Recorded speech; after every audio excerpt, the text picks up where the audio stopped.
Getting set up for success is going to take a considerable amount of time. And it's also going to vary depending on what you're wearing that day. You might find that one outfit works great and another one you might need to do a little bit more tweaking with. Something that we see a lot of are folks who might be concerned about the degree that they're printing, and they're carrying their gun directly at 12 o'clock and kind of at the equatorial peak of their abdomen, and their belt buckle and their pants are all stacked up on top of the gun. And even without the gun in place, they would find that the features of their clothing by themselves are printing through their shirt. If you're wearing an outfit where your belt and your pants are already printing through the shirt that you've chosen, the chances of being able to conceal a firearm at that location are pretty low too. Just take your time and experiment a little bit and find the carry position that works best for you for comfort and concealment.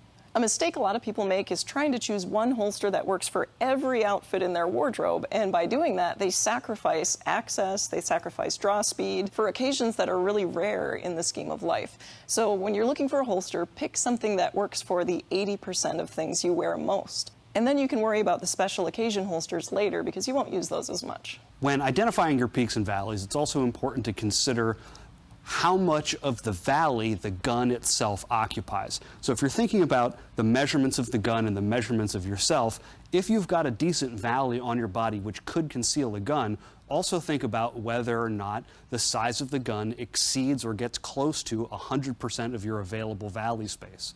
That starts to create additional concealment issues. So you want to make sure that not only do you have a decent valley to place the gun, but the gun itself also fits in the valley. So once you know your landscape and know roughly what you're going to install into it, and know that that landscape is going to be fairly consistent across most of your attire, then you can start the process of customizing your holster to fit your body and get really optimized for what you're working with. This video was created in collaboration with Discover by Langdon Tactical Technology. Discover is a place where new concealed carriers can go and learn about the ins and outs of shooting, concealed carry, and health. If you enjoyed this video, then consider hitting the subscribe button and go check out Langdon Tactical's Discover content here on YouTube or at lttdiscover.com.